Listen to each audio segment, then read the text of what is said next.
Hey guys, I'm Tammy and I have a haul that I want to share with you guys. I'm really excited for this haul.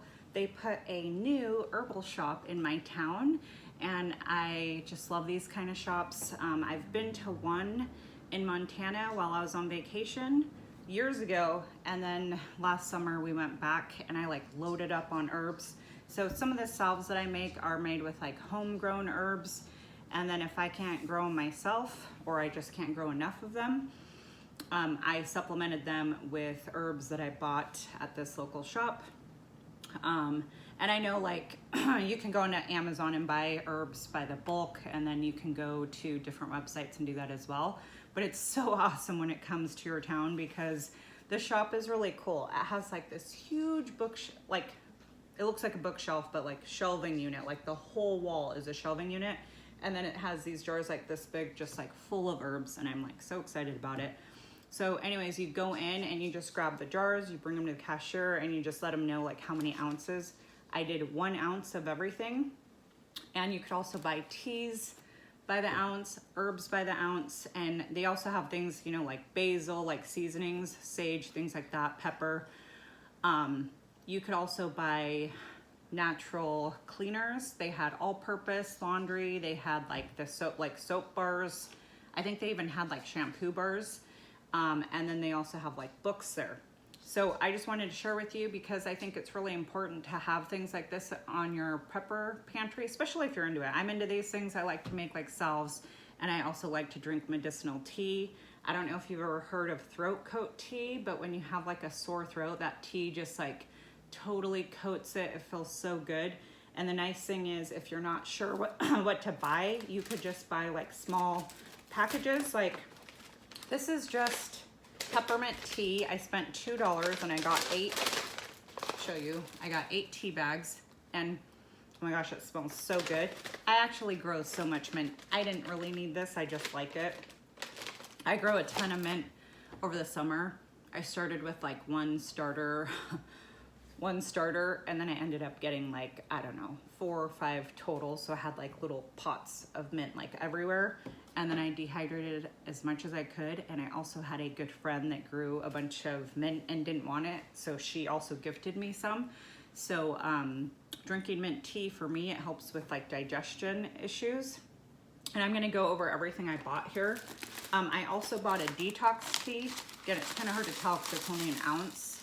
What it looks like, I didn't actually write down the ingredients, but it has dandelion root, because pretty much every detox tea like in the store that you buy is gonna have dandelion because it helps clean out your liver. So that's why they put that in the detox teas, right? So anyways, let's go over everything I bought. This is called vervain.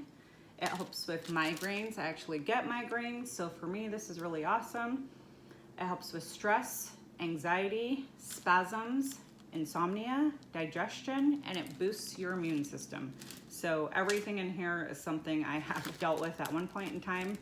I definitely get anxiety on occasion, and the digestion. I mean, I'm definitely gonna try this, and I'm gonna try this as a tea. Some of these things might be for salves and some of these things for teas. Okay, this is echinacea. I'm sure like everyone's heard of echinacea, right? You can go into like any health food store and get echinacea in different forms, teas. They also have, you know, you can buy the flowers for these because these are just cone flowers. They have been around for over 400 years, used as medicinal herbs, and they used to be called the Pell Purple Flower. I actually bought a starter plant of these, and it was really cute. I bought a couple. One actually thrived, and it's just like right in my front yard. I just never took the flowers and dehydrated it so that I could use it in this form. But anyways, it is good for your immune system. It helps to boost your immune system. It could help your chances of reducing a cold by 58%. And then if you get a cold, it lessens the duration by 1.5 days. It helps to alleviate pain, and the type of pain would be like headaches, toothaches, tummy aches. There was a huge long list, but those are the things that like apply to me personally. If you drink it as a tea, it could be used as a laxative. It's an anti-inflammatory. It could be helped with skin issues. So as soon as I read that, I know this could be a salve, right? It also helps with your mental health, anxiety and depression, and it helps with upper respiratory. So if you're having like any sort of like cold, cough, but anything that helps boost your immune system, then that's good for a cold and cough too, right? There's also NIH research, so if you want to look that up, that says that this can help combat brain cancer. So I didn't know that about echinacea. That's really cool, and that's probably why echinacea is like everywhere. You know, that's like a common one.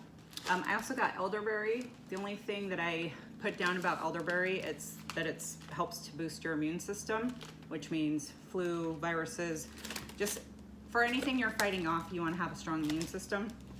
If you go into your local like Rite Aid, CVS, Walgreens, you know, whatever your drugstore is, and you try to buy elderberry syrup in the homeopath section of it, they always have it kind of like by the children's area, and you can buy like this, you know, it's like a cough cold syrup. It's always like 22 bucks or something. You can buy a whole pound of this on Amazon. I was looking into it around Christmas time for 20 bucks. I bought this by the ounce, so it was a little more expensive. This is 3 ounces, and I think I spent like 8 bucks. So it's a little more expensive, but I wanted to support, you know, my local herb shop and also just try this out and see how much I actually really need. Most of the recipes are like half cup or 1 cup to make elderberry syrup. And then you can buy the gelatin and make like gummies if you want to. But why spend $22 for a bottle this big, like a small bottle, when you could spend 20 bucks for a whole pound and make it yourself? You usually just boil it down and use like cinnamon. I've seen recipes with cloves and even ginger, and then you strain it all out, and then you add equal parts like honey. So I have honey here, I have cinnamon. I'm gonna make this with stuff I have at home for 8 bucks, and I'm only gonna use like a portion of it, so I'm excited for that. And then this is called oat straw, and it looks like straw. Anyways, this is good for brain health. It's good for stress, insomnia. It's also good for physical performance and sexual performance, so that's kind of cool. Okay, I always see the gal on Rain Country talk about feverfew. I believe she grows it because she talks about it in some of her videos. This is good for fevers, so in my opinion, that's awesome to have in your household. Headaches and arthritis. So for me, this seems like a really awesome one to have. And I'm not sure how hard it is to grow feverfew in my area, but I'm probably gonna look into that one because out of these ones that I'm buying, there might be some, like I'm gonna try to grow probably echinacea again. And then like oat straw, I'm probably not gonna try to grow that. Vervain has a lot of good properties, so that might be another one too. But all of these herbs you can just grow on your own, and if you can't grow on your own and you don't have a local herb shop, you could also find teas, like just, you know, you go to the store in the tea section and you can find teas that have like echinacea. You can find teas that have these things in it, dandelion, whatever. This last one is called Butcher's Broom, and it's good for hemorrhoids and inflammation. Now, if you don't have hemorrhoids, I think that any tea or herb that's good for inflammation is good because so many things cause inflammation in our bodies. So I thought this was a good one to have. So anyways, these are all the herbs that I bought. I am probably gonna go back there and get a few other things just to try. I wanna just try, see what I like, and then, you know, the things that I really like, that's what I'm gonna focus on. And, you know, then start to build like my apothecary here at home. I have like a cabinet with all my salves. I have like my own dried mint and calendula. I also grew like catnip for medicinal purposes. It's supposed to help with like stress and anxiety. And a lot of those things that help with stress also help with headaches. I think they just go hand in hand. And since I get both of those things, you know, you'll try anything when you have chronic pain. So let me know what you guys think of this haul. I know it's a little different than my other hauls, but I think it's an important one, and it's you know, it's kind of fun and cool to like see all these different things and see how people use them. And I'm curious, like, do any of you guys focus on herbs and like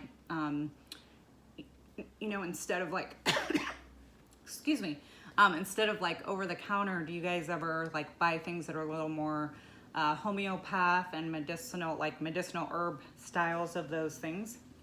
Let me know in the comments what you think, and also let me know if you've heard of any of these, because when I look into medicinal herbs and I found this shop, I went onto the website, and a lot of things I had never even heard of, like the vervain. I've heard of valerian, but I never heard of vervain. I've heard of feverfew, but I've never heard of like butcher's broom. So let me know if you've heard of any of these, what you think of them, and also let me know if you've tried them and if they work for you. So I will talk to you guys in the next one, and have a good day.